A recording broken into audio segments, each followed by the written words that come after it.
मन अरिहंत को नमन, सिद्ध प्रभु को नमन, सिद्ध प्रभु को नमन। आचार्य को नमन, आचार्य को नमन। उपाध्याय को नमन, उपाध्याय को नमन। सर्व साधु को नमन, सर्व साधु को नमन। यह मेरे पंच गुरु, इनको सदा नमन। इनके नमन से हो मुक्ति पथ पे गमन। इनकी ही भक्ति में हो मेरे मन वचन। अरिहंत जय जय, सिद्ध प्रभु जय जय। साधु जन जय जय, जिन धर्म जय जय। अरिहंत मंगल, सिद्ध प्रभु मंगल। साधु जन मंगल, जिन धर्म मंगल। अरिहंत उत्तम, सिद्ध प्रभु उत्तम। साधु जन उत्तम, जिन धर्म उत्तम। अरिहंत शरणा, सिद्ध प्रभु शरणा। साधु जन शरणा, जिन धर्म शरणा। चार शरण अगे हरण जगत में, और न शरणा हितकारी। जो जन ग्रहण करे वे होते, अजर अमर पद के धारी। नमस्कार श्री अरिहंतों को, नमस्कार श्री सिद्धों को। आचार्यों को, उपाध्यायों को। सर्वलोक के संतों को, सर्वलोक के संतों को। पंच परमेष्टि भगवंतों की, आचार्य गुरुदेव भगवान श्री विद्यासागर जी महाराज की, तीन कमनों कोटि मुनि महाराजों की, आचार्य मानतुंग स्वामी महाराज की। भक्तामर्पणते मौलि मणि प्रभाण, मुद्योतिकं दलित पापितमो वितानम। सम्यक प्रणम जिन पाद युगम युगादा, बालम बनम भव जले पतिताम जनानाम। अपन अब 11 से पढ़ते हैं 15-16 तक का। कितना आज कौन सा लेना अपन को? 17 नंबर का। 16 तक पढ़ते 11 से। दृष्ट्वा भवन्ते मणिमेष विलोकनीयं, नान्यत्र तोषमुपयाति जनस्य चक्षु। पीत्वा पयःससिकरत् द्युतिदुग्ध सिन्धो, क्षारं जलं जलनिधिरशितुं कैक्षित्। ऐसान्ते रागे रुचिभिः परमाणुभिस्त्वं, निर्मापितस्त्रिभुवने किललामे भूते। तावन्ते एव खलु ते प्रणवा प्रतिभ्यां, यते समानमपरं न हि रूपमस्ति। वक्त्रं कते सुरनरोरगनेत्रहारी, निशेष निर्जित जगत् त्रितयोप्यमानं। बिम्बं कलङ्कमलिनं क्व निशाकरस्य, यद्वा शिरे भवति पाण्डुपलाशकल्पं। सम्पूर्णे मण्डले शशाङ्के कलाकलापे, शुभ्रा गुणास्त्रिभुवनं तब लंघयन्ति ये संसृतास्त्रिजगदीश्वरनाथमेकं कस्तान्निवारयति संचरतो यथेष्टं चित्रं किमत्र नीतं मनागपि न कल्पान्तिकालमरुता किमन्द्रराद्रिशिखिरं चलितं कलाच निर्धूमेवर्तिरविवर्जिततैलपूरा कृष्णं जगत्त्रयमिदं गम्यो न जातुमरुताम् दीपो परस्तमसि नाथ जगत प्रकाशा। 16 तक अपन ने पढ़ लिए थे और 16वें नंबर के काव्य में अपन ने भगवान की स्तुति इस रूप में की थी कि भगवान आप ऐसे अनोखे दीपक हैं जिसमें न तेल की ज़रूरत न बाती की, फिर भी आप पूरे लोक में प्रकाशित हो रहे हैं और आपका गान लोक में प्रकाशित हो रहा है। सामान्य से जो लौकिक क्षेत्र में दीपक होता है उसमें तेल बाती की आवश्यकता है और उसका प्रकाश एक सीमित अवस्था में होता है, सभी लोक में नहीं हो सकता और सामान्य वायु के माध्यम से वह बुझ भी सकता है, लेकिन आपका प्रकाश ऐसा है कि जिसके माध्यम से प्रचंड वायु भी चले तो उसको नहीं बुझा सकती, उसको खत्म नहीं कर सकती। ऐसा अपन ने पढ़ा था। और अब 17वें नंबर का काव्य अपन को लेना है, वो हम शुरू करें उससे पहले एक बात बताना चाहते हैं। एक बहुत अच्छा दोहा आता है, चक्री एक मतंगज पायो तापे ईंधन ढोयो। चक्री एक मतंगज पायो तापे ईंधन ढोयो, जैन धर्म उच्च कुल पाके विषयों में यूं खोयो। बात समझ में आई? हम समझा देते हैं। चक्री एक मतंगज पायो, चक्री बोले तो चक्री अर्थात है चक्रवर्ती नहीं, जो कुम्हार होता है ना उसको भी चक्री बोलते हैं, जो चक्र चलाता है, घड़े आदि बनाता है। तो उस कुम्हार ने एक मतंगज पायो, मतंगज मतलब एक हाथी, हाथी को क्या बोलते हैं? मतंगज। तो उस चक्री ने, उस कुम्हार ने एक हाथी पाया, तापे ईंधन ढोयो। उस हाथी का प्रयोग किस चीज़ में कर रहा है? ईंधन। ईंधन बोले तो लकड़ियाँ, समाधि बोलते इसको। तो उस चक्री ने एक हाथी को पाके उसके माध्यम से वो किस से क्या सेवा ले रहा है? अपनी लकड़ियों को ढो रहा है। उसी प्रकार जैन धर्म उच्च कुल पाके विषयों में यूं खोयो। जैन धर्म मिला, उच्च कुल मिला, हमने उसका प्रयोग किस रूप में किया? उपयोग विषयों के माध्यम से उसको बर्बाद किया। जिस प्रकार वह कुम्हार चाहता तो हाथी का प्रयोग और भी कार्य में करके ज़्यादा पैसे का उपार्जन कर सकता था, लेकिन उसने मात्र लकड़ियाँ ढोने का काम किया, वो तो गधा भी ढो लेता है। उसी प्रकार हम चाहते तो इस कुल को पाके, इस पर्याय को पाके अपने जीवन को धन्य कर सकते थे। हम कुछ ऐसा पुरुषार्थ करते कि पुनः इन पर्यायों के चक्कर में ना पड़ पाते, लेकिन बस यहाँ आके हम गाफिल हो गए। पुण्य से प्राप्त संपदा विषय आदि में हम लिप्त होकर अपने पूरे जीवन को बर्बाद कर दिया। आज बहुलता ऐसी जीवों की है कि सच्चा धर्म मिलने के बाद भी आस्था है, फिर भी हम अपने उसके जीवन में नहीं उतार पा रहे। हम यहाँ तक आ नहीं पा रहे, हम मंदिर भी नहीं जा पा रहे, हम देवशास्त्र गुरु की सेवा भी नहीं कर पा रहे।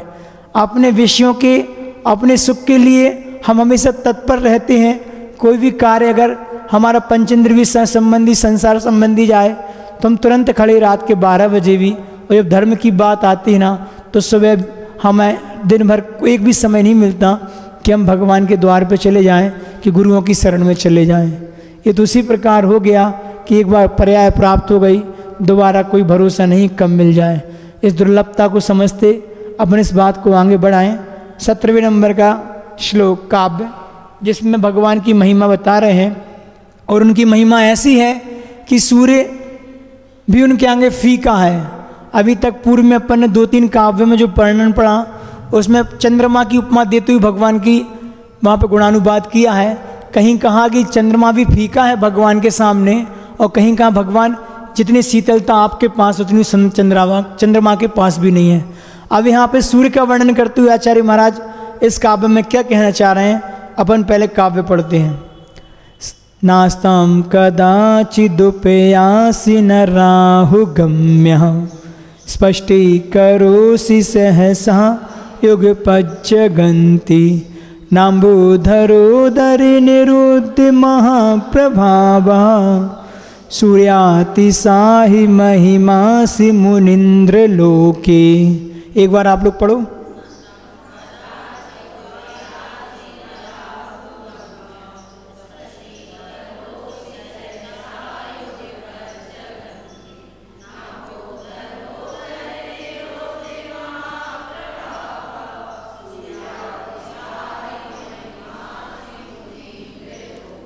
बहुत अच्छा। इसमें भगवान का संबोधन किस रूप में दिया है? देखो श्लोक में संबोधन है, सबसे पहले अपन उसी को उठाना है। कहाँ पे? नाम उधर उधर नहीं, भगवान का संबोधन बहुत सरल दिया। मुनीन्द्र नहीं लिखा, मुनीन्द्र मतलब मुनियों के इंद्र। तो सबसे पहले अपन वही कहेंगे, हे मुनीन्द्र, मुनियों के इंद्र, लोके त्वम कदाचित न अस्ताम प्यासी, अर्थात लोक में, इस लोक में तुम मतलब आप, कदाचित कभी, न अस्तम उपयासी अर्थात अस्त नहीं होते हो, न राहुगम्यम न अम्बोधरोधर, न राहु के द्वारा गम्य मतलब ग्रसे जाते हो, और न अम्बोधरोधर, अम्ब मतलब पानी उसको धरने वाला अर्थात मेघ। तो मेघों के द्वारा आप क्या करते हो? निरुद्ध महाप्रभावा मतलब महाप्रभाव निरुद्ध होता है, आपका प्रभाव निरुद्ध होता है। तथा युगपद जगंती सहसा स्पष्टीकरोषि, युगपद मतलब एक साथ, और जगंती मतलब तीनों लोगों, तीनों जगत को, ऊर्ध्व मध्य अधोलोक को, तीनों लोगों को सहसा शीघ्र ही स्पष्टीकरोषि मतलब प्रकाशित करते हो। इति सूर्यातिशाही महिमा असि, इस तरह आप सूर्य से भी अधिक महिमा वाले हो। बात समझ में आई? अर्थ मतलब भावार्थ, शब्द का अर्थ, भावार्थ हम बाद में बता देंगे आपको। इसका अर्थ क्या हुआ? हे मुनियों के इंद्र, लोक में, इस लोक में तुम आप कभी भी, कदाचित कभी भी, नस्तम प्यासी अस्त नहीं होते, न राहुगम्य न अम्बुधरोधर, न राहु के द्वारा ग्रसे जाते हो और न मेघों के द्वारा आपका मतलब जो प्रभाव है वह रुकता है, निरुद्ध मतलब रुकता है। तथा युगपद एक साथ, युगपद किसको बोलते हैं? एक साथ। जैसे भगवान का ज्ञान कैसा है? दर्शन ज्ञान एक साथ होता है, ऐसे ही आपका प्रभाव भी एक साथ तीनों लोगों को सहसा शीघ्र ही स्पष्टीकरोषि प्रकाशित करते हो। इस तरह आप सूर्यातिशाही महिमासी, सूर्य से भी अधिक महिमा वाले हो। कहने का तात्पर्य यहाँ पे है कि भगवान जिस प्रकार सूर्य है अस्त को भी प्राप्त होता है, एक चीज़ है कमी है ना, अगर उदय हुआ है तो अस्त को प्राप्त हुआ, लेकिन आप एक बार उदय को प्राप्त हुए, आपने केवल ज्ञान प्रकट किया तो कभी आपको वह केवल ज्ञान छूटना नहीं है, अस्त को प्राप्त नहीं होना। तो पहला विशेषण लाया भगवान, आप कभी अस्त नहीं होते जिस प्रकार सूर्य अस्त हो जाता है। दूसरा, सूर्य को तो राहु ग्रस लेता है, जब ग्रहण पड़ता है तो राहु का आवरण आता है ना, चंद्रग्रहण सूर्य ग्रहण, तो सूर्य पे जब आवरण पड़ता है तो वो राहु का पड़ता है, और चंद्रमा पे किसका पड़ता है? केतु का। हाँ तो वही तो पूछ रहा ना, तो चंद्रमा पे केतु का, उस पर राहु का। तो लेकिन आपको एक बार केवल प्रकट हो गया ना, तो किसी प्रकार का आपके ऊपर आवरण नहीं आ सकता, तो आप अस्त भी नहीं होते, और राहु के द्वारा आप ग्रसने योग मतलब ग्रास, आप उसके ग्रास भी नहीं बनाए जाते, मतलब राहु आपको खा नहीं सकता, जिस प्रकार पूर्ण के पूर्ण सूर्य को भी राहु ग्रस लेता है। और तीसरा, अम्बोधरोधर, जैसे मेघों के द्वारा सूर्य आवृत हो जाता है, ऐसे आपके पाँव पर कोई किसी प्रकार का आवरण नहीं हो सकता। तो 3 विशेषण दिए, और आप एक साथ ज्ञान के माध्यम से, दर्शन के माध्यम से तीनों लोगों को शीघ्र ही प्रकाशित करने वाले हो। इस तरह प्रकाशित तो वह सूर्य भी नहीं कर सकता। और सूर्य की महिमा संसार में बहुत गाई जाती है, लेकिन उसकी महिमा से भी अधिक महिमा वाले भगवान आप हैं, और आपका प्रकाश हमेशा प्रकाशित बना रहेगा। सूर्य तो अस्त को भी प्राप्त होता है। बात समझ में आई ना? तो इसमें क्या कह रहे हैं कि भगवान आपकी महिमा, इसका भावार्थ है कि सूर्य से भी अधिक है। क्यों है? क्योंकि ना तो आप कभी अस्त होते हैं, ना राहु के द्वारा आप ग्रसे जाते हैं, और ना ही सीमित क्षेत्र को प्रकाशित करने वाले हैं, पूर्ण लोक को आप प्रकाशित करने वाले हैं। तथा मेघों से भी आपके तेज को कछु को रोकने वाला नहीं। मतलब जिस प्रकार मेघ है ना, सूर्य के प्रकाश को रोक लेता है, लेकिन आपके प्रकाश को कोई रोकने वाला नहीं होता। इसलिए आप अद्भुत ज्ञान भानु हैं। आप कौन से भानु हैं? मतलब सूर्य, ज्ञान सूर्य हैं। आपका जो ज्ञान है वह कभी भी खत्म नहीं होने वाला, कोई उसके प्रकाश को ढांकने वाला नहीं है। बात समझ में आई ना? तो भगवान को काय से, कौन से विशेषण से नवाजा यहाँ पे? मुनि, मुनि मतलब मुनियों के इंद्र, प्रधान कहो, नायक कहो, स्वामी कहो, पूज्य कहो, ये सारे एक अर्थवाची हैं। तो इसमें किसकी महिमा बतलाई गई है? किस मतलब भगवान को किसकी महिमा से बतलाया गया? मतलब इसमें सूर्य से मतलब उपमा की है। मतलब सूर्य से भी अधिक महिमाशाली कौन है? तो भगवान आपका ज्ञान और आप हैं।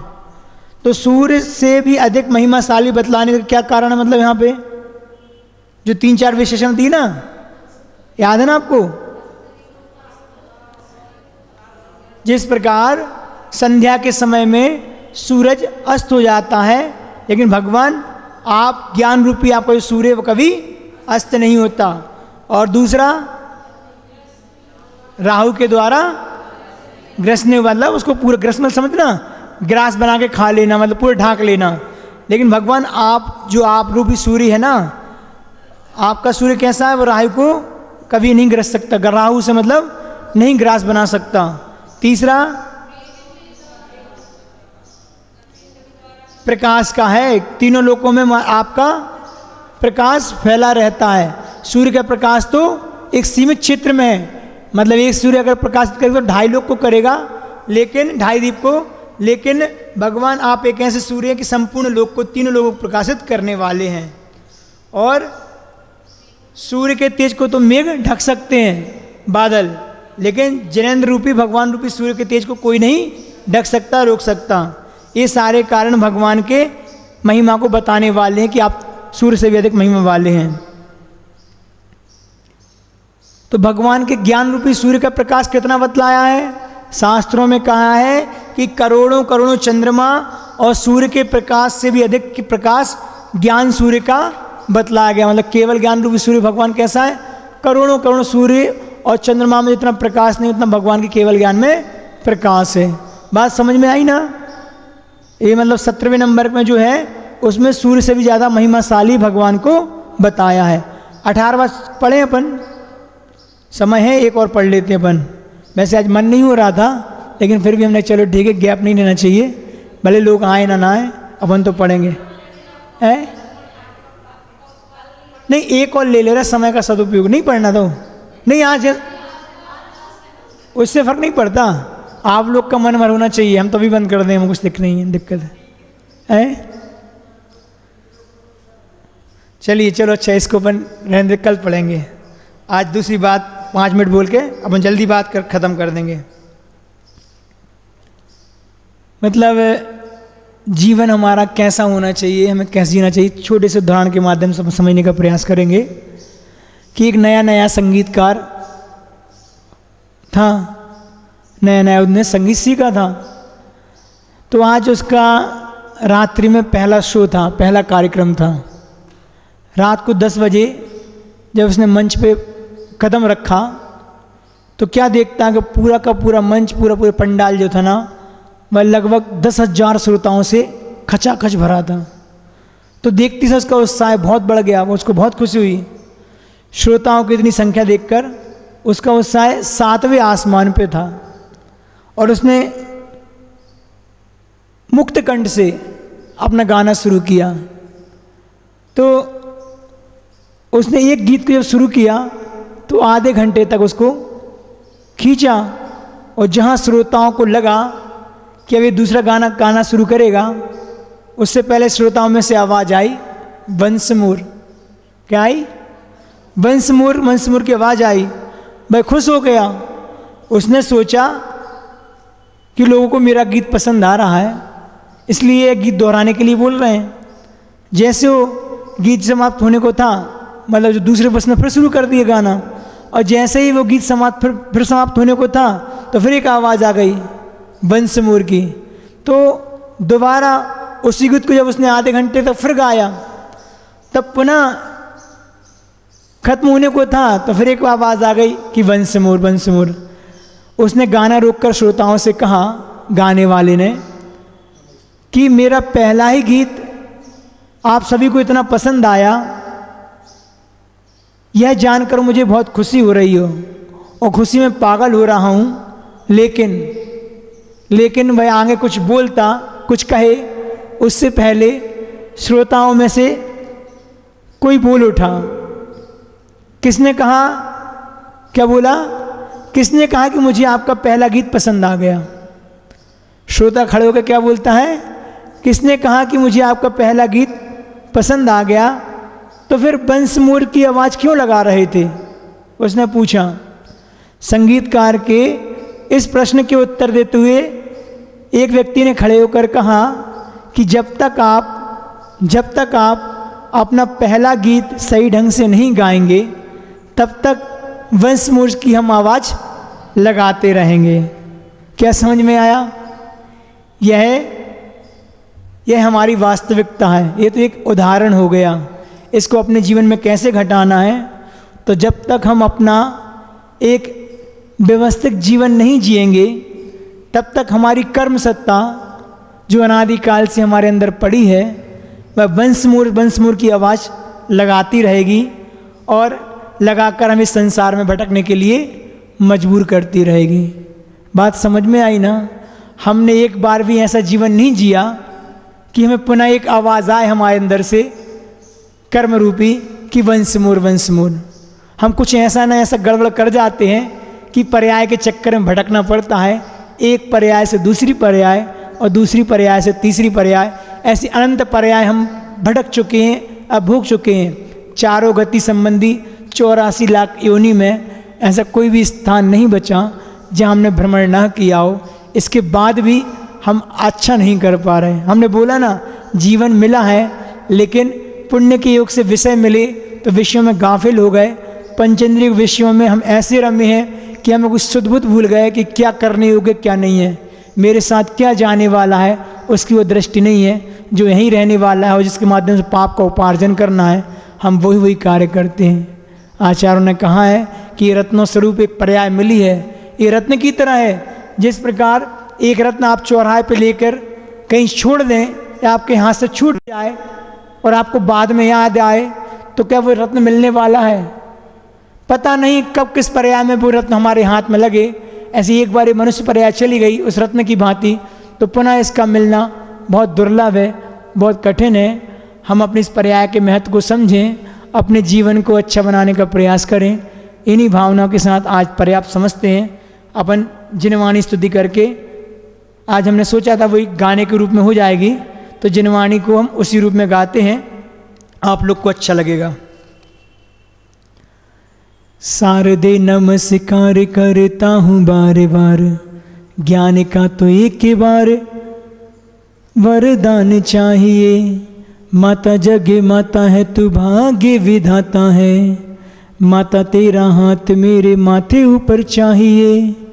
कंठ और लेखनी में होती है विराजमान, माता तेरा मात मेरे माथे ऊपर चाहिए।